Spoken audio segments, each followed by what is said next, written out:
¿Te has preguntado por qué ciertos dolores en tu vida parecen no tener explicación? Hay heridas que no solo duelen, sino que también te transforman. La Biblia nos da una pista profunda en Romanos 8:28. Y sabemos que a los que aman a Dios, todas las cosas les ayudan a bien. Esto es, a los que conforme a su propósito son llamados. Este versículo no minimiza el sufrimiento, lo resignifica. Declara que incluso en el dolor, Dios está trabajando con un propósito eterno. Hoy veremos cómo ciertos dolores no son castigos, sino señales de que Dios te está preparando para algo mayor. Te mostraremos cómo identificar esos 3 tipos de dolor que revelan un llamado divino sobre tu vida. Si alguna vez sentiste que tus pruebas no eran en vano, este mensaje confirmará lo que tu alma ya sospechaba. ¿Estás listo para entender lo que Dios tiene reservado para ti? Hay dolores que no se explican con lógica humana. Momentos en los que el rechazo se presenta tan fuerte y tan inesperado que uno se pregunta si acaso Dios se ha olvidado de nosotros. ¿Por qué nos cierran puertas que tanto anhelábamos? ¿Por qué las personas que creíamos indispensables nos dan la espalda sin razón? ¿Por qué, a pesar de nuestras oraciones, ciertos vínculos se rompen sin que podamos hacer nada para impedirlo? La respuesta no siempre se revela de inmediato, pero a través de las Escrituras podemos comenzar a ver el patrón. Porque el rechazo, cuando viene bajo la mirada de Dios, no es destrucción, es redirección. La Biblia está llena de ejemplos donde el rechazo fue el punto de partida para un llamado más alto. Uno de los más poderosos es el de José. Él no solo fue rechazado por sus hermanos, sino traicionado, vendido y despojado de todo lo que le daba identidad. Lo echaron de su hogar, lo arrojaron a una cisterna y luego lo vendieron como esclavo a una tierra extranjera. Humanamente, ese nivel de dolor parecería suficiente para destruir a cualquier persona. Pero Dios estaba moviendo piezas en el tablero de la historia. En medio del rechazo, lo estaba posicionando para algo que ni siquiera José podía imaginar. Años después, cuando se convirtió en gobernador de Egipto y salvó a su familia y a toda una nación del hambre, pudo declarar con valentía en Génesis 50:20: vosotros pensasteis mal contra mí, mas Dios lo encaminó a bien. Esa frase contiene un principio espiritual profundo. No todo rechazo es maldad, no todo portazo es castigo. Hay rechazos que provienen de la mano de Dios porque Él sabe que si nos quedamos donde queremos, jamás llegaremos donde Él nos necesita. José necesitaba ser separado de su familia para poder desarrollar la madurez espiritual y emocional que su llamado requería. No podía ser el libertador de los suyos si primero no aprendía a depender de Dios en tierra extraña, en circunstancias injustas, en noches de soledad absoluta. Y tú que estás viendo este video, tal vez estás en esa misma etapa. Tal vez estás aún en la cisterna, sintiendo que nadie te ve. Pero Dios sí te ve. Y más aún, te está moldeando. El rechazo que más duele no es el que viene de los enemigos, sino el que proviene de aquellos a quienes más amamos. Cuando Jesús comenzó su ministerio, ¿sabías que los primeros en rechazarlo fueron los de su propio pueblo? En Lucas 4:24, Él declara: de cierto os digo que ningún profeta es acepto en su propia tierra. Las personas que lo vieron crecer, que conocían a su familia, que escucharon sus primeras enseñanzas, fueron las que se negaron a creer que en él había un llamado divino. Intentaron incluso arrojarlo por un precipicio. Es impactante cómo la gente puede pasar de la admiración al desprecio en cuestión de minutos, cuando la verdad que traes los confronta. Pero Jesús no permitió que ese rechazo detuviera su llamado. Lo usó como confirmación. Aquí hay una verdad que debes abrazar con fuerza. Cuando eres rechazado, no siempre es porque fallaste, muchas veces es porque has sido apartado. Y esa separación duele, claro que sí, porque los vínculos emocionales son reales. Porque uno invierte amor, tiempo, expectativas, pero Dios no desperdicia nada de tu historia. Cada lágrima que derramaste al sentirte ignorado, abandonado o traicionado es recogida por Él. El Salmo 56, 8 dice: tú llevas la cuenta de mis huidas, pon mis lágrimas en tu redoma. ¿Acaso no están todas en tu libro? Él no olvida tu dolor, lo convierte en plataforma. A veces los lugares que soñamos no son los lugares que nos transforman. Hay personas que oran para permanecer en sitios que Dios ya ha marcado como temporales. Hay relaciones que se rompen no porque fallaste, sino porque Dios necesita que avances hacia lo desconocido. Abraham tuvo que dejar su tierra, su parentela, todo lo que conocía. No porque estuviera mal, sino porque era limitado comparado con lo que Dios había planeado. En Génesis 12, 1 leemos: vete de tu tierra y de tu parentela y de la casa de tu padre a la tierra que yo te mostraré. Esa instrucción no era cómoda, era una separación necesaria. El rechazo es incómodo porque nos enfrenta con el silencio. Nos obliga a mirar hacia adentro, a hacer preguntas difíciles. Pero en ese espacio Dios susurra verdades que no podríamos escuchar en medio del ruido de la aceptación humana. En ese espacio comienza la metamorfosis. Moisés fue rechazado tanto por los egipcios como por su propio pueblo hebreo. Después de matar al egipcio, intentó intervenir en una pelea entre dos hebreos, y uno de ellos le dijo: ¿quién te ha puesto por príncipe o juez sobre nosotros? Éxodo 2:14. Esa frase hirió el corazón de Moisés. Él pensó que estaba listo para liderar, pero Dios lo sabía, aún no lo estaba. Así que lo llevó al desierto. Allí, lejos de la multitud, de los aplausos, del rol de príncipe, Moisés fue moldeado. Y cuando estuvo listo, Dios se le apareció en la zarza ardiente. El desierto es la universidad del llamado. Y muchas veces entras a ella porque fuiste rechazado. Rechazado de una amistad que te hería. Rechazado de un trabajo que parecía ideal. Rechazado de una iglesia donde ya no podías crecer. Rechazado por una pareja que no compartía tu fe. Pero en ese vacío Dios comenzó a hablarte de otra manera. Comenzaste a depender menos de la aprobación de los hombres y más de la dirección del Espíritu Santo. El rechazo te enseñó a orar con más profundidad, a discernir mejor, a dejar de buscar validación en personas que nunca podrían darte lo que solo Dios puede dar.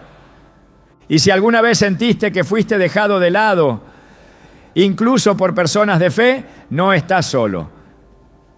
El apóstol Pablo enfrentó un rechazo tras otro en su ministerio. Fue perseguido, calumniado, encarcelado e incluso abandonado por algunos de sus colaboradores más cercanos. En 2 Timoteo 4:16, Pablo escribe: en mi primera defensa, ninguno estuvo a mi lado, sino que todos me desampararon. Esa confesión es profundamente humana. Y el gran apóstol, el predicador incansable, se sintió solo. Pero mira lo que agrega en el siguiente versículo: pero el Señor estuvo a mi lado y me dio fuerzas para que por mí fuese cumplida la predicación y que todos los gentiles oyesen. Pablo entendió que el rechazo humano no detiene el respaldo divino. Y tú también necesitas saberlo. Aunque te falten personas, no te faltará Dios. Cuando todo parece estar en contra, es cuando más cerca estás de lo que realmente importa. Muchos grandes llamados han nacido en medio de la humillación. El mismo Jesús fue despreciado, burlado, escupido y finalmente crucificado. La cruz fue la forma más cruel de rechazo público, pero fue también el escenario de la mayor victoria espiritual de la humanidad. Isaías 53, 3 lo describe con crudeza: despreciado y desechado entre los hombres, varón de dolores, experimentado en quebranto. Él no fue ajeno al dolor del rechazo, lo abrazó, lo transformó en redención. Si estás viviendo una etapa donde sientes que no encajas, donde todo parece cerrarse, no te precipites en conclusiones humanas. Tal vez Dios te está moviendo. Tal vez no estás siendo expulsado, sino enviado. Hay una diferencia profunda entre ser empujado por los hombres y ser guiado por Dios. A veces las acciones humanas son la excusa que Dios utiliza para reposicionarte. Él cierra puertas que tú jamás te habrías atrevido a cerrar, porque conoce lo que tú no sabes. Él ve lo que hay más allá del horizonte de tu lógica. Isaías 55, 8-9 nos recuerda: porque mis pensamientos no son vuestros pensamientos, ni vuestros caminos mis caminos, dijo Jehová. Como son más altos los cielos que la tierra, así son mis caminos más altos que vuestros caminos. Hoy, mientras ves este video, tal vez estás recordando cada vez que fuiste excluido, cada relación que terminó sin explicación, cada oportunidad que se te escapó entre los dedos. No las borres de tu historia, no las ignores, como si no hubieran tenido valor. Ese dolor fue el inicio de algo mayor. Cada lágrima que derramaste por sentirte fuera de lugar, cada oración que elevaste desde la soledad, cada noche de insomnio, preguntando por qué, todo eso fue contado, fue visto, fue tejido con propósito. Dios no escribe historias a media. Si te permitió vivir el rechazo, también te ha preparado un nuevo escenario. Uno donde ya no necesitarás rogar por ser aceptado, porque estarás exactamente donde Él quiere que estés. Uno donde tus heridas ya no serán vergüenza, sino credenciales. Porque cuando Dios te levanta después del rechazo, no solo te restaura, te promociona. Te muestra que el rechazo fue solo el primer capítulo de una historia de propósito y destino eterno. Nada expone con mayor crudeza nuestra fragilidad que la pérdida. Cuando algo o alguien que considerábamos seguro desaparece, nuestra alma entra en un terreno desconocido. La estabilidad se tambalea, el corazón se llena de preguntas y el futuro parece diluirse. Pero desde una perspectiva divina, el dolor de la pérdida no es un castigo arbitrario ni una interrupción sin sentido. En las Escrituras se revela como una herramienta poderosa de revelación espiritual. Dios no ignora la herida de la ausencia. Más bien, la utiliza para mostrar aquello que jamás podrá ser arrebatado. El propósito eterno que Él mismo ha depositado en cada vida.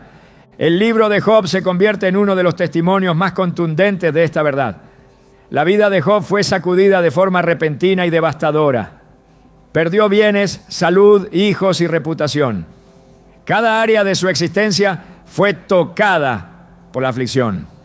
Sin embargo, lo que emergió de su historia no fue una ruina sin sentido, sino una comprensión más profunda de Dios y de sí mismo. En medio del sufrimiento, Job pudo exclamar en Job 1:21, Jehová dio y Jehová quitó. Bendito sea el nombre de Jehová. Esta declaración no fue una resignación pasiva, sino una afirmación de fe nacida del reconocimiento de que, aunque lo externo puede desaparecer, lo que Dios ha sembrado en lo eterno no puede ser desarraigado. La pérdida, en su forma más intensa, nos separa de lo temporal para que podamos abrazar lo eterno. Cuando todo lo que antes ofrecía seguridad se desvanece, descubrimos qué es lo que verdaderamente sostiene nuestra vida. En Hebreos 12, 27, se habla de la sacudida de todo lo creado para que permanezca lo inconmovible. Esa sacudida no es solo histórica o profética, también es profundamente personal. Dios permite que ciertas cosas se pierdan porque no son parte del cimiento verdadero. Lo eterno no se descubre en la comodidad, sino en la crisis. Y es en el quebranto por la pérdida donde Dios revela qué parte de nosotros fue construida sobre arena y cuál sobre roca. Abraham también atravesó el dolor de una pérdida inminente, aunque no definitiva. Cuando Dios le pidió que sacrificara a su hijo Isaac, lo condujo al límite de su fe. No fue solo una prueba de obediencia, fue una confrontación directa con la fuente misma de su promesa. En Génesis 22 vemos cómo Abraham preparó el altar, ató a su hijo y levantó el cuchillo. En ese momento Dios no buscaba muerte, sino entrega. Y al mostrar disposición a soltar incluso lo más preciado, Abraham fue confirmado en su llamado. El ángel del Señor detuvo su mano y le dijo: ya conozco que temes a Dios, por cuanto no me rehusaste tu hijo, tu único. Génesis 22, 12. Aquello que parecía una pérdida fue en realidad el umbral de su destino como padre de multitudes. El acto de soltar no debilita el propósito, lo fortalece. Porque aquello que estás dispuesto a perder, si es parte del plan de Dios, regresará transformado y multiplicado. Pero si no regresa, es porque no era parte del diseño eterno. La fe madura entiende esto. No se aferra a lo transitorio. Reconoce que el verdadero propósito de Dios no depende de una relación, una posición o un resultado específico, sino de su voluntad soberana. El Salmo 73, 26 afirma: mi carne y mi corazón desfallecen, mas la roca de mi corazón y mi porción es Dios para siempre. La pérdida física o emocional no anula la herencia espiritual. De hecho, la aclara. María y Marta también experimentaron una pérdida dolorosa al ver morir a su hermano Lázaro. Ambas estaban convencidas de que si Jesús hubiera llegado antes, más pronto, su hermano no habría muerto. En Juan 11, 21, Marta le dice a Jesús: Señor, si hubieses estado aquí, mi hermano no habría muerto. Pero lo que parecía una demora fue en realidad una oportunidad para una revelación mayor. Jesús respondió: yo soy la resurrección y la vida. El que cree en mí, aunque esté muerto, vivirá. Juan 11, 25. La pérdida fue el escenario donde se manifestó una dimensión del poder de Cristo que no habría sido revelada en la salud, sino solo en la muerte. Lo que fue llorado como una tragedia se convirtió en una plataforma para glorificar a Dios. Cuando Dios permite la pérdida, no está destruyendo el propósito, sino limpiándolo de dependencias equivocadas. Muchas veces las bendiciones que recibimos terminan ocupando el lugar del dador. La pérdida entonces purifica la adoración. En lugar de mirar a lo que teníamos, nos obliga a mirar a aquel que siempre permanece. En Lamentaciones 3, 22 a 23 leemos: por la misericordia de Jehová no hemos sido consumidos, porque nunca decayeron sus misericordias. Nuevas son cada mañana. Grande es tu fidelidad. Aun cuando todo a nuestro alrededor cambia, su fidelidad no cambia. Su llamado no se retrasa. Su plan no se detiene. El rey David conoció de cerca el dolor de perder un hijo. Después de su pecado con Betsabé, el hijo fruto de esa relación enfermó gravemente y murió. David ayunó, oró, clamó por misericordia, pero la pérdida fue inevitable. Cuando el niño murió, David se levantó, se lavó, cambió sus ropas y adoró a Dios. 2 Samuel 12:20. Este acto revela una comprensión que solo nace del quebranto. David entendió que aunque su corazón estaba herido, su posición ante Dios debía mantenerse. La adoración no era una reacción emocional, sino una declaración de quién era su Señor, incluso en medio del dolor. No todas las pérdidas son el resultado del pecado, pero todas las pérdidas son una oportunidad para reenfocar nuestro corazón. Jesús mismo vivió la experiencia de una pérdida total. En la cruz fue despojado de todo, su dignidad, su fuerza física, su compañía, incluso la percepción de la presencia del Padre. En Mateo 27:46 exclamó: Dios mío, ¿por qué me has desamparado? Ese grito encapsula el abismo del sufrimiento humano, el peso de la pérdida absoluta. Y sin embargo fue en esa aparente derrota donde se selló la victoria más grande. Porque en esa muerte, el propósito eterno fue revelado para toda la humanidad. La cruz no fue el fin del llamado de Jesús, fue su cumplimiento más alto. Lo que parecía el momento de mayor vacío fue en realidad el momento de mayor plenitud espiritual. Dios no ignora la pérdida, no la trivializa, pero tampoco la desperdicia. Cada vez que el corazón humano atraviesa el valle de la sombra de muerte, el cielo observa con atención, porque en ese valle se decide en destino. En ese valle se revela el carácter. En ese valle se escuchan oraciones que jamás se harían en la cima de la montaña. En ese valle Dios se revela con una cercanía distinta. El Salmo 34:18 nos recuerda: cercano está Jehová a los quebrantados de corazón y salva a los contritos de espíritu. Esa cercanía no siempre se siente de inmediato, pero es real y transforma. Hay una enseñanza que recorre las páginas de la Escritura de principio a fin. Lo que se pierde en lo visible puede revelar lo que es inquebrantable en lo invisible. El apóstol Pablo expresó esta verdad en 2 Corintios 4:17 a 17, 8. Porque esta leve tribulación momentánea produce en nosotros un cada vez más excelente y eterno peso de gloria, no mirando nosotros las cosas que se ven, sino las que no se ven. Pues las cosas que se ven son temporales, pero las que no se ven son eternas. La pérdida entonces no es una interrupción del plan, es parte del proceso. El propósito eterno de Dios no depende de la estabilidad humana, no necesita la aprobación de los demás, ni se ancla en posesiones, posiciones o relaciones. Está fundamentado en su voluntad y sostenido por su poder. Cuando Él permite la pérdida, está despejando el camino para que avancemos sin cargas innecesarias. Como el agricultor que poda la vid, no por crueldad, sino para que dé más fruto. Juan 15:2 afirma: todo pámpano que en mí no lleva fruto, lo quitará. Y todo aquel que lleva fruto, lo limpiará, para que lleve más fruto. Si estás atravesando una etapa de pérdida, no corras a llenarla con cualquier cosa. No trates de sustituir con prisa lo que Dios quitó con propósito. La pérdida tiene una voz, escúchala.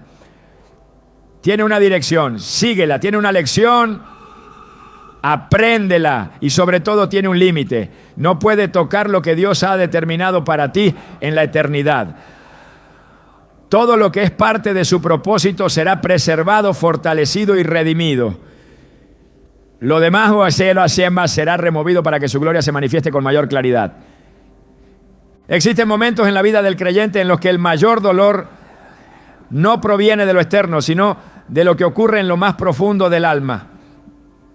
No se trata de una pérdida visible ni de un rechazo evidente. Se trata de una fractura interna, silenciosa, que descompone la percepción, debilita el ánimo y deja al espíritu en un estado de vulnerabilidad total. Este quebranto interior no siempre tiene palabras, pero tiene peso, tiene una carga que parece ir más allá de lo soportable. No hay herida externa que se compare con el estremecimiento que se produce cuando el corazón, el pensamiento y la fe misma son sacudidos desde dentro.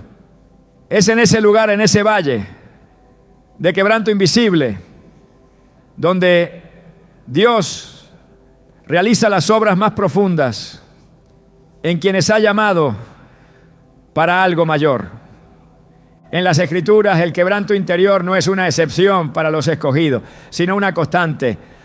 Antes de cualquier envío hay un vaciamiento. Antes de toda transformación hay un colapso del viejo yo. David, el hombre conforme al corazón de Dios, no fue llamado desde un trono ni desde una posición de honor. Fue llamado desde la soledad del campo, pero fue formado en las noches oscuras del alma. Después de su pecado, escribió en el Salmo 51, 17: los sacrificios de Dios son el espíritu quebrantado. Al corazón contrito y humillado no despreciarás tú, oh Dios. Este versículo no es una afirmación teórica, es una vivencia. David sabía que lo que agrada a Dios no es la apariencia de fuerza, sino la autenticidad del alma quebrada que se vuelve a Él con sinceridad total. El quebranto interior es el terreno donde Dios siembra verdades que no pueden ser entendidas desde la comodidad. No es en los días de celebración donde se descubren los tesoros eternos, sino en los días de silencio, en los momentos donde la confusión y el desaliento se vuelven densos.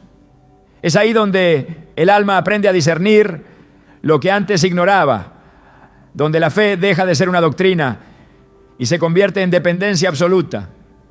Jeremías, el profeta, llamado desde el vientre, experimentó ese tipo de quebranto cuando dijo en Lamentaciones 3:17-18: me alejé de la paz, olvidé lo que es la dicha, y dije, pereció mi fuerza y mi esperanza en Jehová.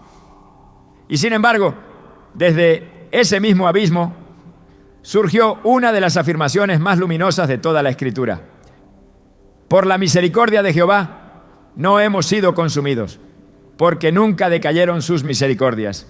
Lamentaciones 3:22. Dios no rompe para destruir, rompe para reconstruir de una manera que el alma jamás podría lograr por sí sola. Jesús enseñó este principio al hablar del grano de trigo que debe caer a tierra y morir para llevar fruto.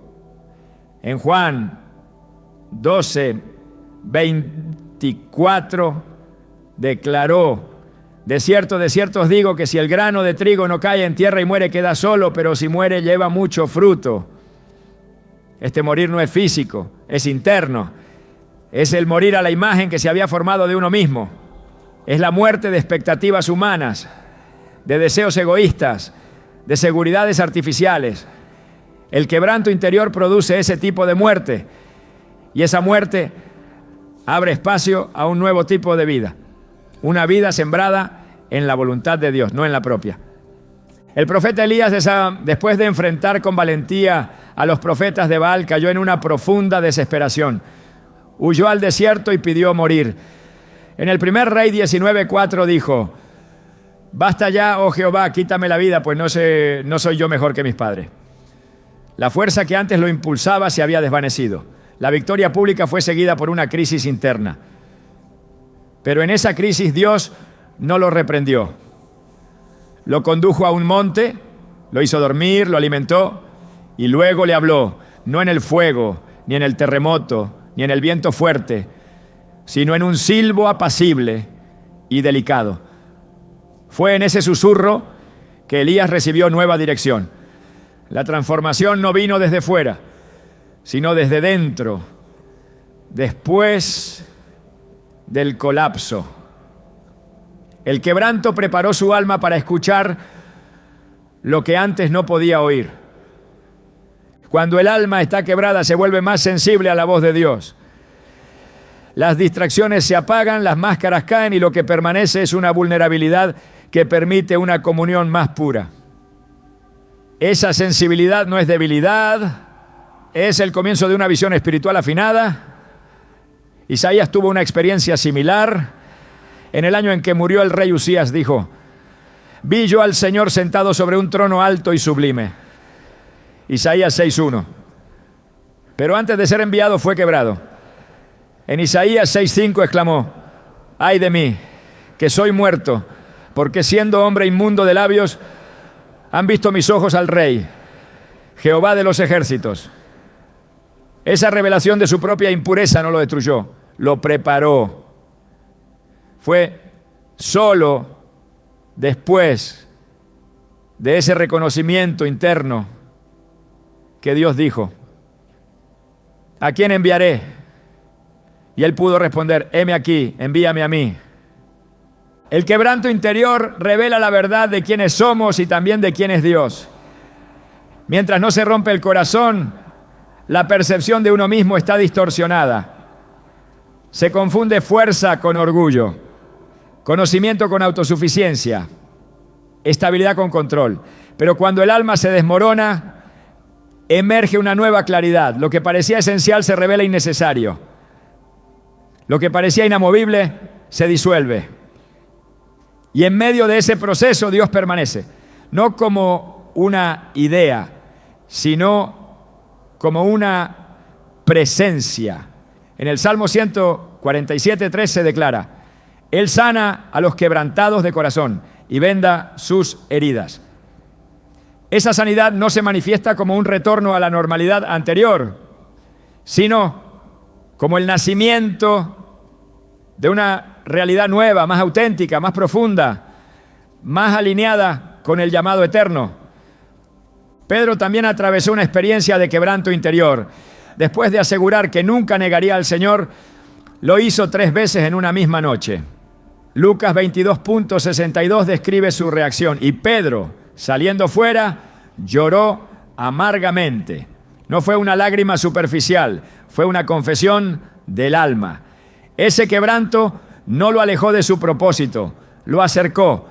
Después de la resurrección, Jesús no ignoró su fracaso, lo restauró.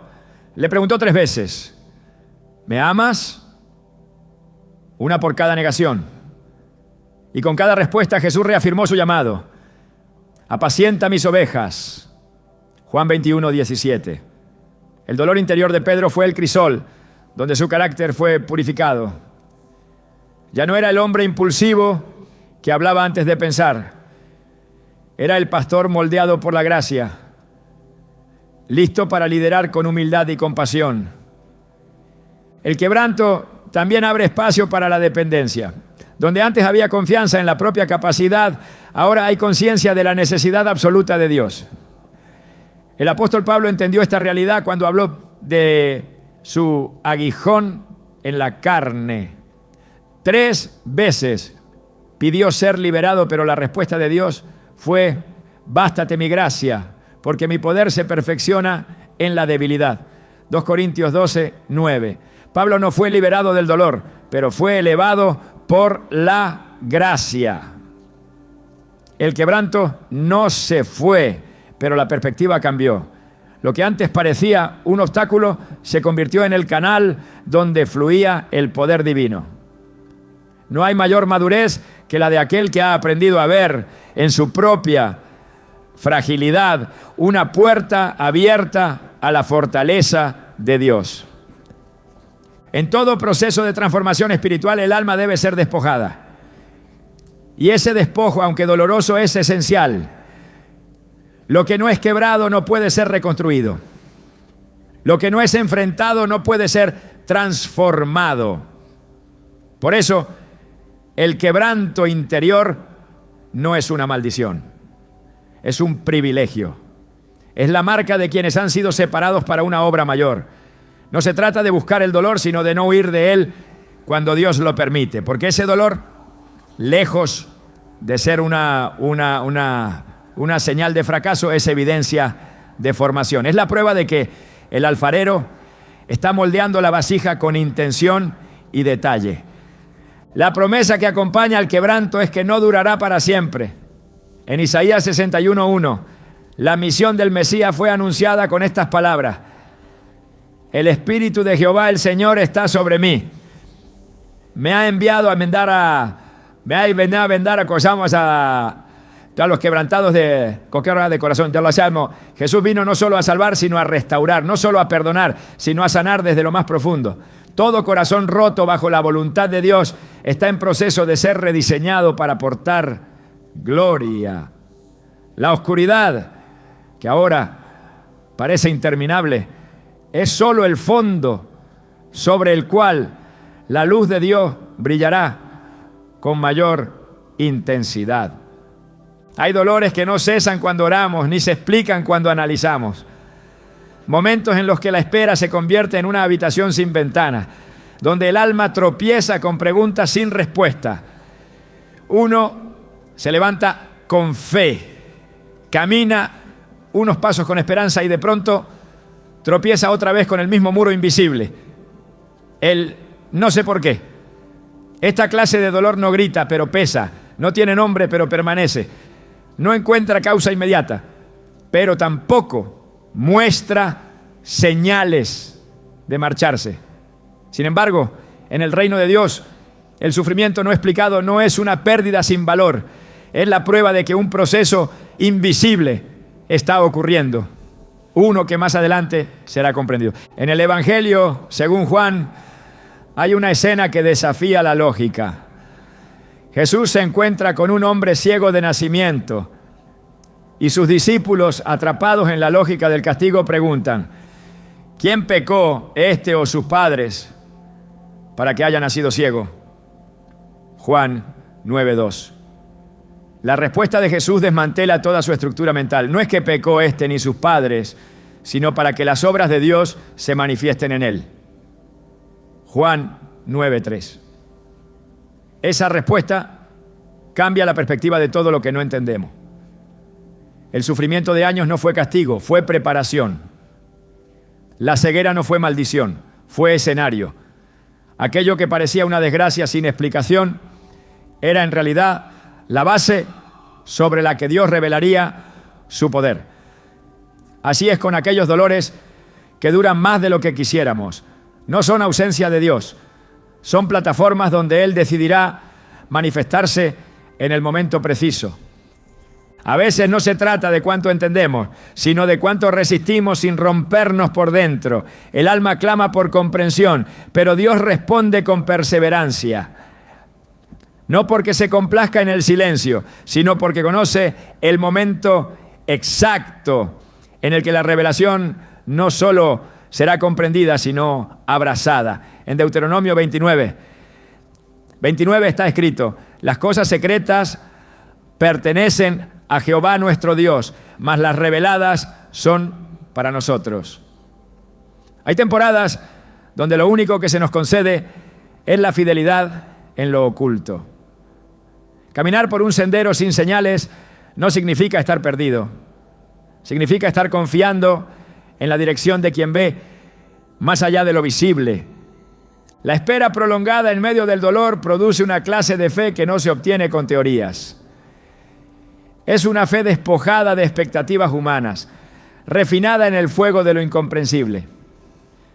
Abraham recibió una promesa, pero tuvo que esperar años para verla cumplida. La espera no fue decorativa, fue formativa. Cada día de aparente retraso era una jornada más de preparación. Romanos 4:20 afirma: no dudó por incredulidad de la promesa de Dios, sino que se fortaleció en fe, dando gloria a Dios. Esa fortaleza no vino del cumplimiento, sino de la espera.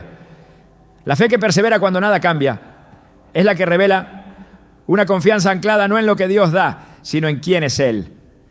El sufrimiento que no se explica no es menos valioso. Job, el hombre justo, fue sacudido en todas las áreas de su vida. Ni sus amigos ni él mismo podían entender la causa de sus dolores, pero Dios no le dio explicaciones, le dio una revelación.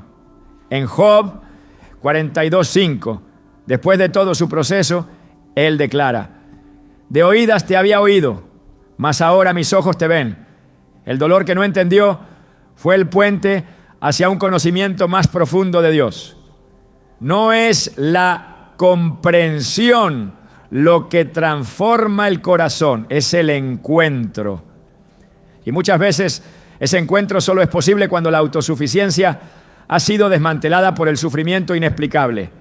Hay una sabiduría divina en los procesos que no se entienden a tiempo. En el Evangelio de Lucas, Jesús declara a Pedro: lo que yo hago, tú no lo comprendes ahora, mas lo entenderás después. Juan 13:7. Esa frase no fue solo para Pedro, es un principio eterno. Dios actúa en nuestras vidas con una mirada que abarca la eternidad, mientras nosotros solo vemos el fragmento del presente. Lo que hoy parece caos, mañana será coherencia. Lo que ahora se siente como abandono, más adelante será recordado como protección. Lo que hoy duele, mañana dará fruto. Pero ese mañana no llega de inmediato. Llega cuando el corazón ha sido preparado para verlo sin resentimiento, sin queja, sin duda. El tiempo de espera también es el tiempo de edificación. Mientras el alma atraviesa el valle sin mapas, Dios está plantando raíces invisibles que sostendrán el peso del propósito por venir.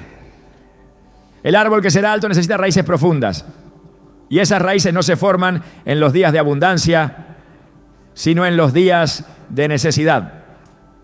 El apóstol Pablo escribió en 2 Corintios 4:8-9: estamos atribulados en todo, mas no angustiados, en apuros, mas no desesperados, perseguidos, mas no desamparados, derribados, pero no destruidos. Esa declaración no es la negación del dolor, es la afirmación de que hay algo que permanece en medio de él. La tribulación no destruye al que sabe en quién ha creído. El plan de Dios nunca se retrasa, aunque la espera parezca eterna. Hay una fidelidad inalterable en su manera de cumplir.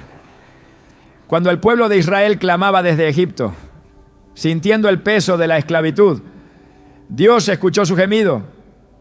Éxodo 2:24 dice: oyó Dios el gemido de ellos y se acordó de su pacto. No fue que Dios lo había olvidado, sino que el tiempo del cumplimiento aún no había llegado. La liberación no comenzó con Moisés en el palacio. Comenzó con gemidos en la oscuridad. Dios no actúa solo cuando lo vemos, actúa cuando lo necesitamos, aunque no lo percibamos. El dolor sostenido no es un error en la historia del creyente.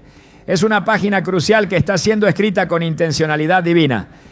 En Hebreos 12:11 se afirma: es verdad que ninguna disciplina al presente parece ser causa de gozo, sino de tristeza, pero después da fruto apacible de justicia a los que en ella han sido ejercitados.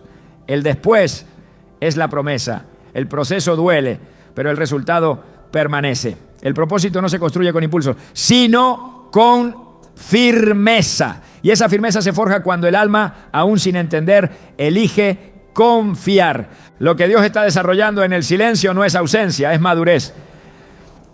El alma que no recibe respuesta inmediata aprende a escuchar los susurros. Aprende a distinguir entre emoción y dirección, entre deseo y voluntad. Y eso no ocurre en los días claros, sino en los días nublados. Como el oro refinado en el crisol, el corazón es purificado por la tensión prolongada. Malaquías 3:3 declara que Dios se sentará para afinar y limpiar la plata. Ese proceso no es instantáneo. El orfebre no abandona la plata mientras la refina. Permanece junto a ella, atento a cada burbuja, a cada señal. Así es Dios. No se ha ido, está moldeando. Cuando el proceso finalmente revela su fruto, el alma no solo da gracias por el resultado, sino por el camino, porque comprende que sin ese trayecto oscuro no podría sostener la bendición venidera. Lo que fue un peso se convierte en testimonio. Lo que fue confusión se convierte en sabiduría. Lo que fue lágrima se convierte en semilla. Como enseña el Salmo 126:5, los que sembraron con lágrimas, con regocijo segarán. El dolor que no entiendes hoy puede ser la plataforma del llamado que aún no ves. No mires la demora como castigo, mírala como diseño. No interpretes el silencio como abandono. Míralo como concentración divina en tu formación. Cada estación que Dios permite tiene una razón, y aunque no la conozcas aún, Él no ha dejado de escribir. Él no improvisa, Él termina todo lo que comienza. Filipenses 1:6 lo resume con certeza. Estando persuadido de esto, que el que comenzó en vosotros la buena obra, la perfeccionará hasta el día de Jesucristo.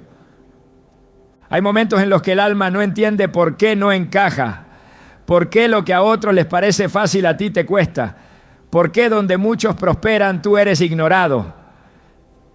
No se trata de envidia ni de inseguridad, sino de darte un sentimiento persistente de diferencia, de no pertenecer. Es una desconexión silenciosa que no nace del orgullo, sino del espíritu. Esa incomodidad no siempre se expresa con palabras, pero se siente.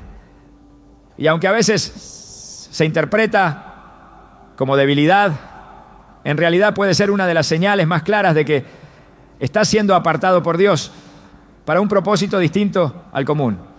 Ser diferente no es castigo, es marca, es señal de identidad espiritual. Desde el principio, Dios ha separado a los que llama. No los mezcla con lo que ya existe, los forma en ambientes distintos. Cuando eligió a Moisés para liberar a su pueblo, no permitió que se criara como un esclavo más. Fue puesto en el palacio de Faraón, pero tampoco fue tratado como un egipcio más. No pertenecía ni a un lado ni al otro. Vivía en medio de dos mundos, sin caber por completo en ninguno. Esa tensión no fue accidental, fue intencional.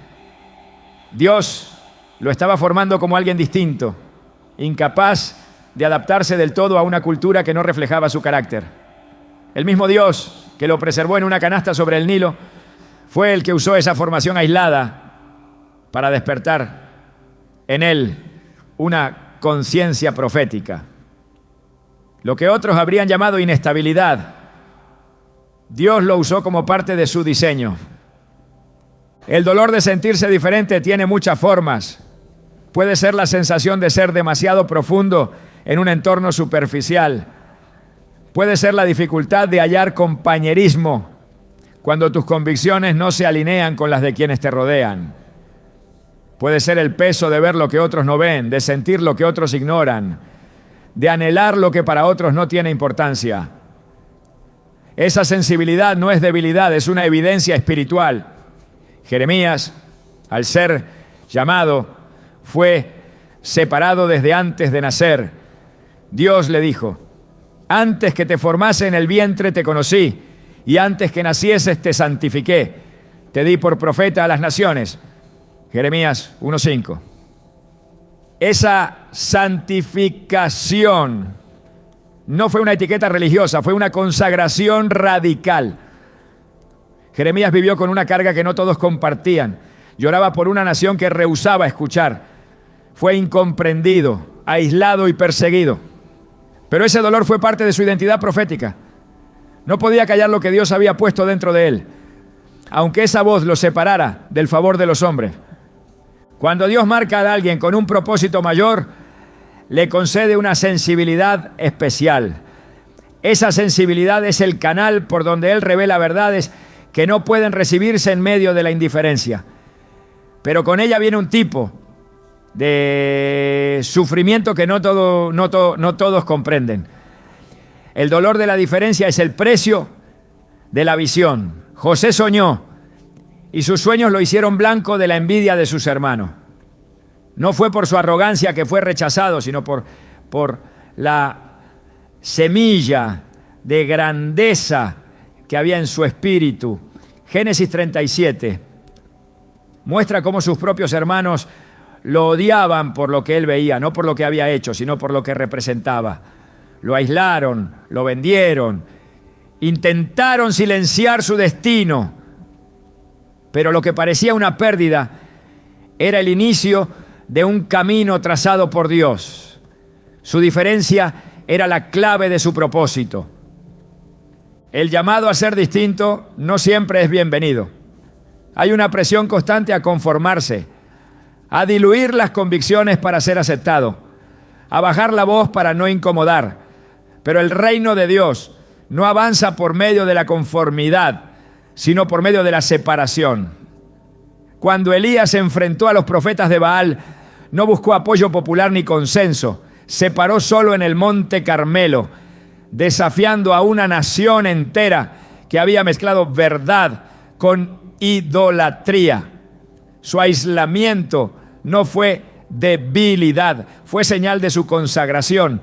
En un Rey 18:22, Elías declara: solo yo he quedado profeta de Jehová.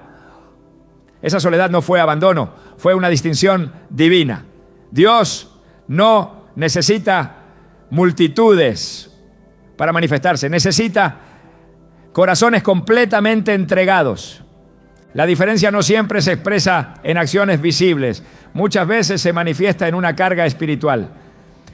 Daniel, aunque vivía en un entorno pagano, mantenía un estilo de vida que lo separaba. Su dieta, su oración, su integridad eran expresiones externas de una diferencia interior. En Daniel 6 se nos muestra cómo su fidelidad a la oración lo llevó al foso de los leones. Pero fue esa misma fidelidad la que preservó su vida y testificó del poder de Dios. Su diferencia no fue su ruina, fue su protección.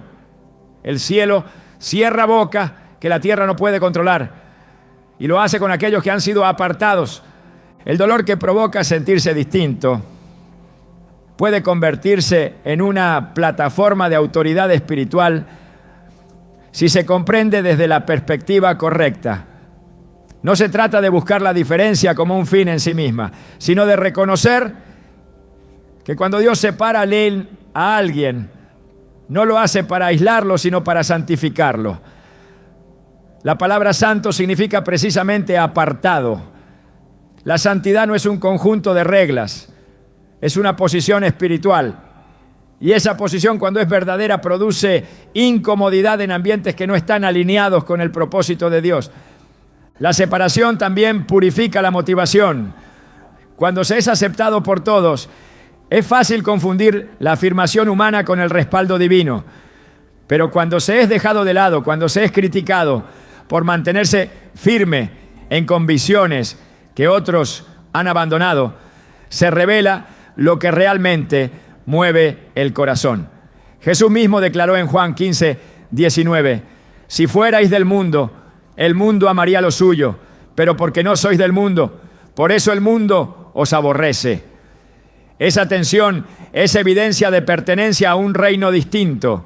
No se trata de antagonismo, sino de identidad.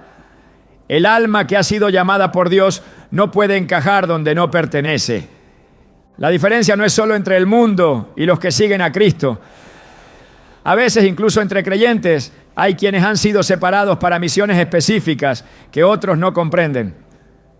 Pablo y Bernabé fueron apartados por el Espíritu Santo en medio de la iglesia en Antioquía y enviados con una unción distinta.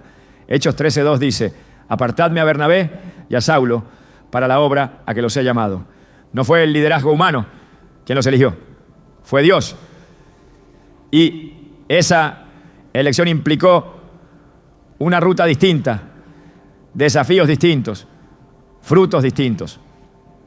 No todos entendieron su llamado, pero ellos no necesitaron comprensión, solo obediencia. Ser apartado para algo mayor no significa superioridad, significa responsabilidad. Cuanto más alto el llamado, más estrecho el camino.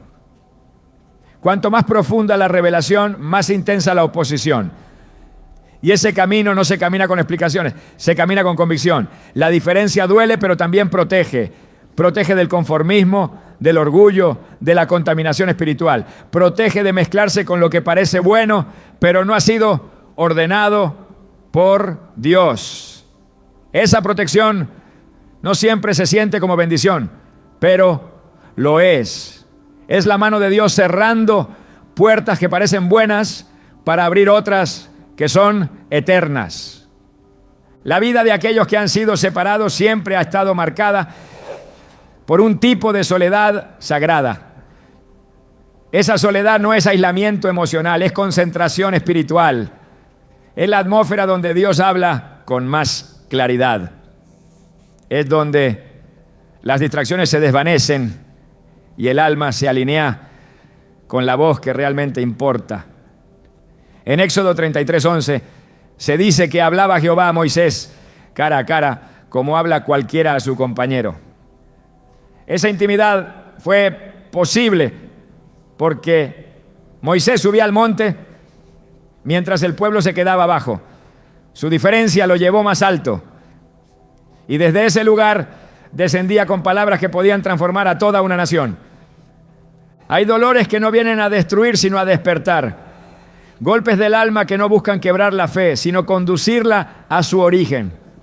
No todo sufrimiento es pérdida. Algunos son llamados disfrazados de angustia, llamados que sacuden al espíritu y lo empujan a buscar una voz más alta, más firme, más eterna. Cuando el corazón es herido por circunstancias inexplicables y se vuelve hacia Dios, algo sobrenatural ocurre. Se abre un espacio donde lo humano termina y lo divino comienza.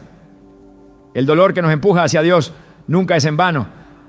Es la entrada al lugar donde el llamado comienza a revelarse con claridad.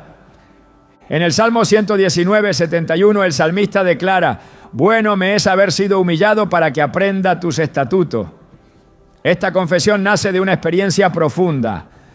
No es una reflexión desde la distancia, sino desde el centro del quebranto. Reconocer que la aflicción puede tener propósito no es una justificación del sufrimiento, sino una revelación del carácter de Dios. Él no causa el dolor para destruir, sino para redirigir. Cuando todo lo demás falla, cuando ya no queda a quién acudir ni a qué aferrarse, es allí donde el alma se vuelve con desesperación y verdad al único que puede responder. Israel clamó a Dios desde el desierto, no desde la comodidad de Egipto. El clamor más puro surge en los entornos más áridos. El Salmo 34:6 lo confirma. Este pobre clamó y le oyó Jehová y lo libró de todas sus angustias. No fue la voz del fuerte la que activó la intervención divina, fue la súplica del quebrantado. Porque el dolor, cuando se canaliza en dirección al cielo, no encuentra rechazo.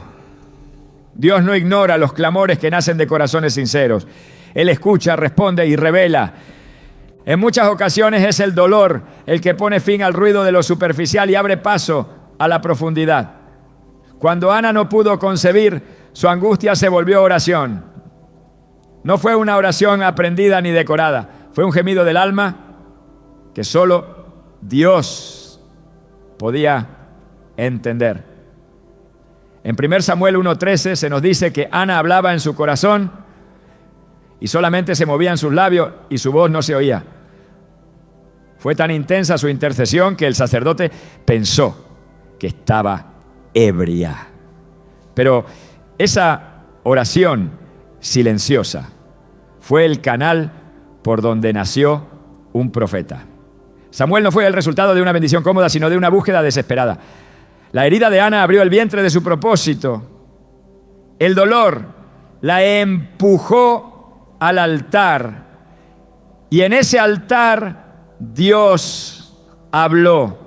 La búsqueda que nace del sufrimiento tiene un peso diferente. No es curiosidad, es necesidad. No es deseo, es hambre. Y Dios responde a los que lo buscan con todo el corazón. Jeremías 29:13 lo declara sin ambigüedad. Me buscaréis y me hallaréis, porque me buscaréis de todo vuestro corazón. Esa clase de búsqueda no se produce en tiempos de abundancia, sino en medio del vacío. El alma hambrienta encuentra puertas que el alma satisfecha no percibe. Y detrás de esas puertas está la voz que revela propósito. Cuando Saulo de Tarso cayó al suelo camino a Damasco, lo hizo bajo el peso de una revelación repentina. En ese instante su ceguera física coincidió con el inicio de su visión espiritual. Lo primero que dijo fue: ¿quién eres, Señor? Hechos 9:5. Y lo siguiente fue: ¿qué quieres que yo haga? Bill 6. En un solo momento, su dolor lo llevó a buscar, y esa búsqueda lo alineó con un llamado que cambiaría la historia. El perseguidor se convirtió en apóstol, el violento en mensajero, el enemigo en siervo. Todo comenzó en un momento de colapso, porque a veces Dios no susurra, sacude, y en esa sacudida revela. El dolor que lleva a buscar a Dios no es una interrupción en la vida espiritual, es una aceleración. Muchos de los que han sido llamados con asignaciones importantes han atravesado una etapa de desesperación santa. No hay transformación profunda sin confrontación espiritual. El alma que ha conocido el vacío busca llenarse no de respuestas humanas, sino de presencia divina.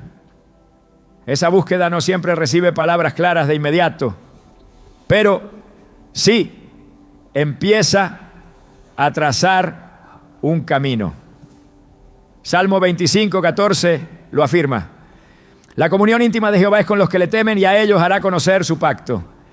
Esa intimidad no se fabrica, se accede por medio del quebranto. Dios no está distante del dolor que te obliga a doblar rodillas. De hecho, es en esa postura donde muchas veces comienza la revelación. La oración que nace del dolor no necesita estructura, solo sinceridad. El alma que ha sido herida no quiere teorías, necesita dirección. Y Dios no se queda callado frente a esa clase de clamor. Él responde, y su respuesta transforma, porque no solo sana, también comisiona, no solo consuela, también envía. Cada llamado auténtico nace de una experiencia de encuentro, y muchos de esos encuentros son precedidos por sufrimientos que llevaron al alma a una búsqueda profunda. El dolor que te llevó al altar será recordado como el lugar donde tu visión fue encendida. Lo que hoy te empuja a buscar a Dios con lágrimas, mañana será el testimonio que confirme que todo ese llanto tenía dirección. Y es precisamente ahí donde Dios empieza a hablar con una claridad distinta, con una precisión que no se logra en la prisa ni en la rutina. Solo se alcanza en la urgencia espiritual nacida del quebranto. Quien ha encontrado su propósito en medio del dolor camina con una autoridad que no puede ser fingida. Sabe de dónde lo sacaron, sabe por qué busca, sabe quién lo llamó. Y esa certeza no se construye con motivación humana, sino con visitación divina. Cuando Dios se revela en medio del sufrimiento, el alma no vuelve a ser la misma, no se conforma con lo superficial, no retrocede ante la dificultad, porque ha probado el fuego, pero también ha escuchado la voz, y esa voz se convierte en ancla, en dirección, en destino. Dios no desperdicia ni una sola lágrima, tampoco olvida los silencios prolongados, ni pasa por alto las preguntas sin respuesta que guardas cuando todos piensan que estás bien. Él ve más allá del gesto controlado, más allá de la calma aparente. Observa el lugar exacto donde tu corazón tiembla y tu alma gime. Y es ahí donde empieza a escribir lo que para otros será imposible entender, el relato secreto de tu llamado. No son tus fortalezas las que te calificarán, ni tus logros los que abrirán las puertas que Él ya decidió señalar con tu nombre. Es el camino doloroso que transitaste en obediencia. Es la herida que no expusiste, pero que lo buscó con sinceridad. Es el cansancio que no te detuvo. Es todo eso lo que revela que estás siendo preparado para lo que aún no has visto. No es casualidad que algunos dolores no hayan terminado aún. Hay batallas que no cesan porque están formando tu capacidad para sostener lo que otros no podrán soportar. Hay dolores que se alargan porque te están entrenando para cargar gloria, no reconocimiento. La gente ve tus luchas como debilidades, pero Dios las ve como el lugar perfecto donde asentará su presencia. Y esa presencia no se mueve por apariencia, sino por profundidad. El oro que Dios busca no está en la superficie, está enterrado en las zonas de tu vida que Él mismo permitió que fueran quebradas. El enemigo ha querido que confundas dolor con ausencia, pero el cielo te está empujando a entender que hay dolores que solo se explican cuando el propósito se manifiesta. La herida no era para destruirte, era para diferenciarte. El sufrimiento no era señal de rechazo, era señal de elección. Y cuando por fin mires hacia atrás y veas todo el camino recorrido, entenderás que cada momento oscuro fue parte de una coreografía sagrada que te estaba formando con precisión. Lo que viviste no fue aleatorio, fue el lenguaje invisible con el que Dios te estuvo hablando desde el principio. Ya no ores solo para que se termine el dolor, ora para que el cielo te dé ojos para entender lo que ese dolor está preparando, porque el tiempo llegará. Y cuando llegue no estarás en el lugar donde creíste rendirte. Estarás en el lugar donde Dios te posicionó para que otros encuentren dirección. Ese será tu púlpito, no de madera ni de micrófono, sino de cicatrices que hablan sin palabras. Y será ahí donde te darás cuenta de que lo que más te dolió fue también lo que más te marcó para cumplir su propósito. ¿Estás listo para abrazar lo que antes solo querías que terminara? Porque ese dolor, el que pensaste que era tu límite, puede ser justo el inicio de tu destino eterno.